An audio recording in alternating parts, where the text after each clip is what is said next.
보기에는 2대도 겨우 될 수 있을까? 경첩 한 대 대져 있는 게 다른 것 같은데. 그쵸. 그 뒤에도 이제 되면은 이제 될 수 있을 것 같긴 한데, 그 건축물 대장에는 3대라고 나오긴 하는데, 한 2대 정도 이제 될 것 같고, 저 위에 샤시가 씌워져 있잖아요. 원래는 저렇게 샤시가 씌워져 있으면 위반 건축물이 가능성들이 높아요. 건축물 대장에 위반 건축물이라고 찍히게 되면은 매매할 때 대출, 주택담보대출도 안 나올 뿐더러 전세입자가 대출받기도 어려워요. 그래서 좀 저희가 피해야 되는 물건들이다.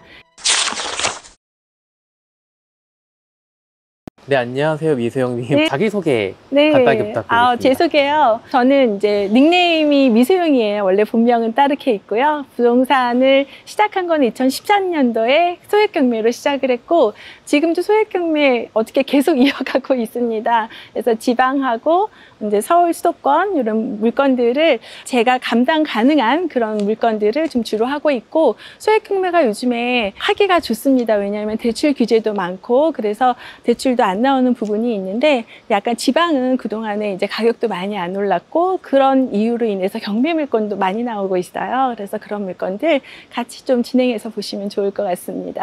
오늘 볼 경매 물건은 이제 1997년도에 이제 사용 승인이 났고, 이제 2001년도에 등기가 돼서 들어온 물건인데요. 이 물건을 보게 된 이유는 요즘에 임차인이 보증금을 못 받아서 역전세가 나서 나가는 물건들이 많잖아요. 근데 여기도 마찬가지로 임대인한테 보증금을 돌려받지 못해서 나가는 임차인이 임차권 등기하고 허그에서 돈을 먼저 받아가고 허그에서 경매가 진행된 사건입니다. 그래서 그 중에서도 대항력이 있는 임차인들 거는 저희가 받을 수가 없거든요. 근데 그 인수 조건이 변경된 물건이에요. 결국에는 대항력이 없어진 물건이다 보니까 이 물건은 어떤 상태인지 한번 확인하러 왔습니다. 한번 보러 가보실까요? 지금 이 물건이고요. 이제 벽돌 빌라죠. 2000년도 전에 지어진 빌라들은 이게 필로티 주차장에 대한 허가가 1:1 주차가 아니었어요. 그러다 보니까 주차 공간이 좀 없거든요. 근데 2002년 이후에는 주차장이 마련이 돼야지만 허가가 났기 때문에 그 이후에 지어진 빌라들은 주차장 확보가 좀 가능한 물건들이 많은데, 이 해당하는 물건은 주차장이 이제 협소한 그런 물건이고 약간 지층이 있는 물건입니다. 또 주차할 수 있는 공간이 한 3대 정도 나온다고 되어 있는데, 보기에는 2대도 겨우 될 수 있을까? 약간 그렇습니다. 경첩 한 대 대져 있는 게 다른 것 같은데. 그쵸. 그 뒤에도 이제 되면은 이제 될 수 있을 것 같긴 한데, 그 건축물 대장에는 3대라고 나오긴 하는데, 한 2대 정도 이제 될 것 같고, 경매 물건 제일 위에 있는 탑층에 있는 물건입니다. 저 위에 샤시가 씌워져 있잖아요. 원래는 저렇게 샤시가 씌워져 있으면 위반 건축물이 가능성들이 높아요. 근데 그거는 지금 현재 건축물 대장에 위반 건축물이 등재가 되어 있으면은 대출이 안 나올 수 있는데, 지금 등재가 안 되어 있다 그러면 괜찮습니다. 근데 혹시 추가로 위반 건축물이 될 수 있는 여지가 있는지는 추가로 한 번 더 검토를 해보셔야 됩니다.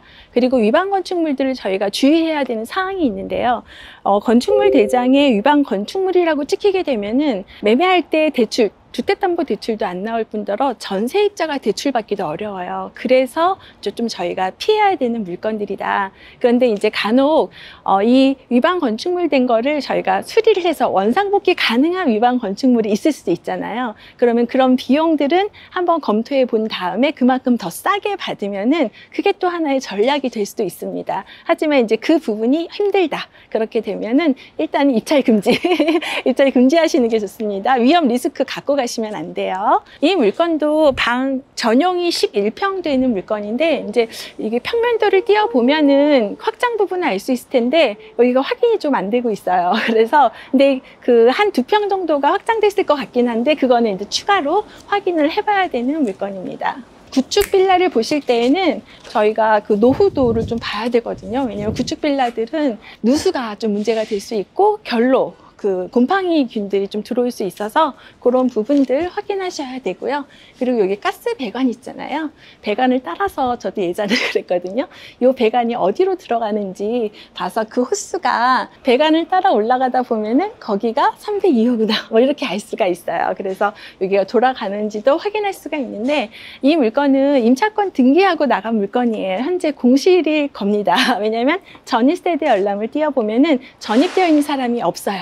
그리고 등기부 등본에 임차권 등기라고만 적혀 있기 때문에 이제 그 부분은 공실일 가능성이 더 있다. 그리고 이제 3층 중에 3층이다 보니까 누수를 확인해야 되는데 이게 옥상이 있을지 모르겠어요. 그래서 일단 한번 올라는 가보겠습니다. 네. 아, 엘리베이터가 없네요. 네, 이거 구축들은 좀 없고요. 여기도 이제 사서함이 좀 깔끔하게 되어 있는 편이죠. 그쵸? 네, 여기 302호만 조금 더 영수증이 있다라는 거는 사람이 이제 없을 수도 있다. 이렇게 보시면 돼요. 그리고 문을 보면은 오래된 거 같죠? 요즘의 트렌드는 아니고. 옛날. 네, 옛날. 맞아요.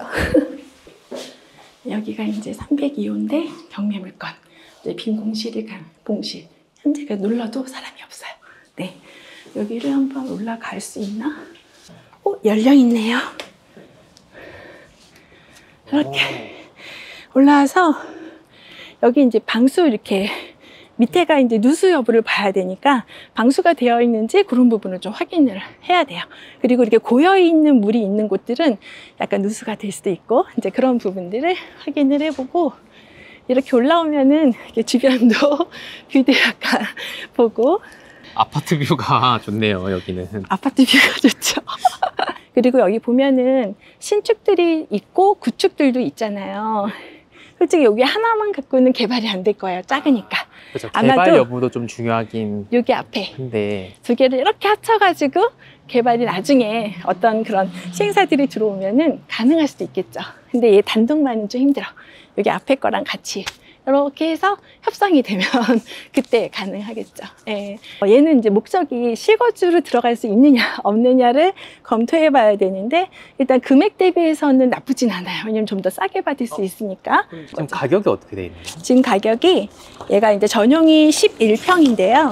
신건의 시작이 2억 4,700으로 시작을 했고 얘도 이제 한 번, 두 번, 세 번 유찰되다가 변경이 돼서 지금 인수 조건이 변경돼 가지고 나온 물건이에요. 그래서 다시 신건으로 시작을 해서 지금 첫 번째 한 번 유찰이 돼서 최저가가 1억 9,700인데 여기도 보면은 임차인이 2억 4천에 그때 들어 있었어요. 2억 4천인데 2억 4천에 전세를 내놨다고요? 왜냐면 이게 이제 2021년에 들어갔던 전세 가격이니 지금의 가격하고는 또 안 맞잖아요. 그러니까 지금 가격이 조금 더 조정이 됐을 수 있고 아니면 그때 당시에 전세가하고 매매가 거의 붙어서들 많이들 그 전세를 들어갔다는 얘기가 될 수도 있겠죠. 그래서 지금 현재 시세랑 안 맞으니까 여기 세입자를 다음 세입자를 못 맞추니까 임대인이 보증금을 돌려줄 수 없는 상황이 된 것으로 보입니다. 그리고 이 물건도 보게 되면은 그때 당시에 소유권 이전되자마자 임차인을 맞춘 물건이에요. 어떻게 보면 소유권 이전된 가격이 2억 4천인데 여기 전세가 2억 4천이에요. 그러면 그때 당시에 뭐 한 거죠? 무피로 취득세만 내고서 아니면 이 내부 수리 조금 하고서 그렇게 진행이 됐을 가능성이 높은 그런 물건으로 보입니다. 네. 그래도 홍대잖아요. 네. 좀 젊은 사람들이 네. 이 내부를 보면 좀 좋아할 것 같긴 해요. 홍대 근처기도 하고 맞아요. 대학역도 이제 없어진 거니까. 여기 주변 가격대는 보통 어느 정도 하죠? 그거를 이제 볼 때에는 저희가 부동산에 가서 물어봐도 그게 맞는지 틀리는지 우리가 알 수가 없잖아요. 빌라가 워낙 시세가 맞아요. 그리고 여기 면적도 1호하고 2호하고 면적이 틀려요. 그래서 가격이 또 다르고 공시지가도 다르잖아요. 그래서 우선은 같은 면적 대비해서 이 근처에 같은 연식으로 방 두 개, 뭐 화장실 하나거든요. 거실 하나 있고. 그러면 그런 물건의 거래가 실제 얼마 정도 됐는지를 실거래가를 먼저 보시면 좋아요.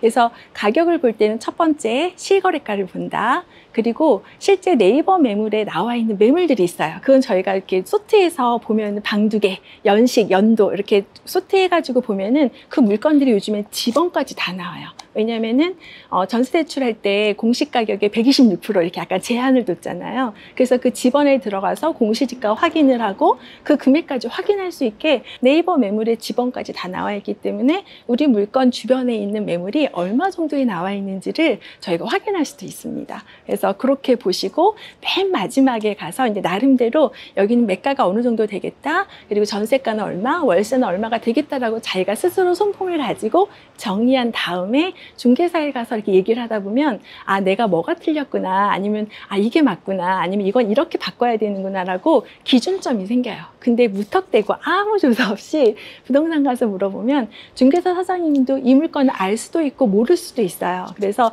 시세는 형성이 되어 있지만 이 해당하는 물건의 정확한 시세가 아닐 수도 있잖아요. 그래서 그런 부분들을 감안하셔야 되고, 우린 경매잖아요. 경매이다 보니까 경매는 인근의 낙찰가율이 있어요.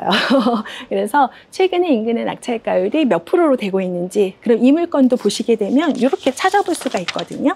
예를 들어 해당하는 물건이잖아요. 이제 여기 매각 사례가 나와요. 그러면은 최근에 1개월 동안에는 한 건이나 있었고, 여기 건수가 한 건인데 여기 89%로 들어갔는데 한 명이 들어갔잖아요. 그러니까 경쟁이 없었던 물건이야. 그러면 그 3개월까지 연장해서 보면 5건이 있었잖아요. 평균으로 82%대, 83%대를 낙찰이 받아갔고, 해당하는 물건에 5, 6명씩 들어와서 이제 2차 경쟁을 한 거예요.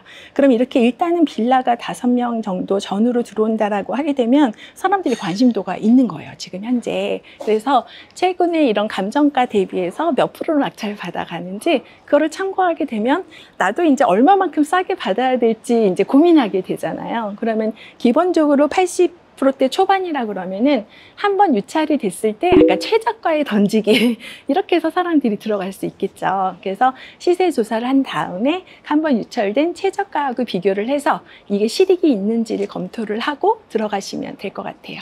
제가 여기 사고 싶거든요. 아, 그래요? 경쟁이 좀 심할 것 같단 말이에요. 나중에 유찰이 계속 되다 보면은. 그쵸. 근데 최근에 이제 바로 9월 7일 날 대출 규제가 나왔는데, 주택 매매 사업자하고 임대 사업자는 대출 LTV 0%라고 이제 발표가 된 상태예요. 그러면 이것도 이제 저희가 지켜봐야 됩니다. 왜냐면 그 다음날 곧바로 시행이니 여기 담당하시는 분들도 이제 약간 그런 서류 절차 같은 게 필요할 거 아니에요. 근데 일단은 정책상으로 대출을 못 나오게 막아놨기 때문에 어떻게 보면 그런 경쟁에서는 대출이 가능한 실수요자 아니면은 돈이 많은 잔금 납부가 가능한 그런 분들이 경쟁을 하니 아무래도 경쟁하는 사람들이 모이는 게 좀 줄어들겠죠. 그래서 어떻게 보면 지금 실수요자 시장이 되고, 실수요자들이 이렇게 이런 저렴한 물건들을 조금 이렇게 더 낮게, 빌라가 가격이 많이 상승하지가 않다 보니까 실제로 좀 더 낮게 받아야지만 그래도 나중에 그 차익이라도 저희가 안전마진으로 가져갈 수가 있거든요. 그렇게 접근하시면 좋을 것 같고, 그리고 실수요자들은 그래도 주택이 없으면은 LTV는 다 나옵니다. 그쵸? 실거주하기 때문에 그걸 활용을 해서 전입하시고, 요즘에는 6억 이하 대출이어도 왜 전입 조건이 무조건 들어가잖아요. 그래서 실거주하는 사람한테는 기회일 수 있다, 이렇게 볼 수 있을 것 같아요. 경매 매물로 네. 반지하랑 옥상이 2개가 나왔어요. 네. 어떤 걸 사는 게 좋을까요? 옥상. 그땐 반지하에서도 이렇게 보면은 층이 그래도 이렇게 창문이 많이 위로 올라와 있는 경우는 좀 괜찮아요. 그런데 이 창문이 밑으로 많이 꺼져 있는 곳 있잖아요. 그렇게 되면 습기가 많거든요. 그럼 뭐냐면은 건강에 안 좋아요. 저도 예전에 반지하에 살아봤어요. 그 아파트 분양받고 그 입주하기 전에 왜 중도금 다 내야 되니까 한 2년 정도를 반지하에서 살았거든요. 벌레와의 싸움, 곰팡이하고의 싸움, 그거는 약간 가능하면 이제 실거주 목적으로는 피하는 게 좋다. 근데 왜 가끔 가다가 재개발 같은 거 있을 때는 반지하도 이제 사람 거주 목적이 아니라 투자 목적일 때는 가능하겠는데, 실거주 목적에서는 반지하보다는 탑층이 더 낫다. 근데 이제 건물도 다 둘러봤고 네. 그냥 법원 가서 사면 되지 될 것 않을까 같죠? 싶긴 해도 한 번 더 체크해야 될 게 있어요. 우리가 이제 저기 보면은 맨 탑층에 일조권 사선 제한 뭐 이렇게 들어가게 되면은 그 남향에 있는 빛이 다른 건물에 가리면 안 되거든요. 그러다 보니까 이렇게 샤시를 씌우면 안 되는 조항들이 있어요. 이게 위반 건축물이 될 수 있는데, 만약에 그 위반 건축물인지 아닌지를 건축물 대장 이외에 법원에서 주는 서류로 확인할 수 있는 방법이 하나 있거든요. 그게 바로 매각물건 명세서예요. 이걸 보시면 됩니다. 예를 들어서 여기 이제 매각물건 명세서라고 해서 법원에서 공식적으로 알려준 서류거든요. 만약에 입찰자가 왜 인수해야 될 조건이 있다, 위험한 거 있다, 그럼 여기에 실은 다 써주고 있어요. 여기 세 칸 안에 모든, 여기 임차인에 대한 부분, 여긴 등기부에 대한 부분이거든요. 그리고 비고사항은 참고하거나 변경된 사안들, 여기 혹시 제시외 건물 포함이라고 되어 있다, 제시외 건물이라는 거는 원래 등기 그 허가된 부분 이외에 다른 게 있는 거, 우리 옥탑방 같은 거 있잖아요. 그런 것들이 제시외 건물이거든요. 그럼 옥탑방은 위반 건축물이 아니에요? 위반 건축물이죠. 그럼 제시외 건물이 나오면 위반 건축물일 가능성이 있다라고 일단 검토를 하고 들어가시면 돼요. 근데 이 물건은 그런 내용이 없어요. 이제 저기 보면 여기가 방인지 솔직히 들어가서 내부를 확인할 수가 없잖아요. 그래서 어디가 방이고 어디가 거실이고 약간 이런 것들도 거실이 좀 터져 있는지 조망권이 있는지 이런 것들을 봐야 되는데 이게 딱 보기만 해서는 모르잖아요. 그럴 때에는 이 배치도 있잖아요. 그거를 이렇게 변경해서 같이 비교해 보면 알 수가 있어요. 한번 배치도 한번 같이 볼까요? 여기 보시게 되면 우리가 감정평가서를 보면 이렇게 내부 호별 배치도하고 구조도도 같이 들어있는 경우 많거든요. 그러면 이렇게 나와요. 그러면 얘가 저기 물건과 어떻게 되어 있는지 알기가 어렵잖아요. 그러면 얘를 살짝 이렇게 비틀어 보는 거예요. 그래서 이 해당하는 물건과 이 배치도를 같이 이렇게 두게 되면은 어디가 거실인지는 조금 알 수가 있어요. 그럼 여기서 보시면 여기에 이제 발코니가 있고 여기가 거실이라고 되어 있고 방 2개가 되어 있거든요. 그럼 여기 이 면적과 얘를 비교해서 그 위치를 같이 확인을 해보는 거예요. 이런 식으로 해서 배치도하고 위치를 같이 검토해 보게 되면은 내부를 보지 않았더라도 방의 구조나 내가 이제 실제 사용할 면적에 대한 그런 활용도 이런 것들을 체크해 볼 수가 있죠. 오늘은 구축 빌라 보는 방법을 알려드렸는데요. 그리고 실제로 들어가서 확인도 해보고 어떻게 보는지 봤는데 여기에서 추가적으로 저희가 시세 조사라든가 조금 더 디테일하게 알아야 될 사항들이 있습니다. 그 사항은 제가 무료 강의 때 좀 더 자세히 알려드리겠습니다. 무료 강의 신청은 고정 댓글 확인해 주세요. 그 무료 강의 신청서에서 들어오셔서 신청해 주시면 참여하실 수 있습니다. 많이 참여해 주시기 바랍니다.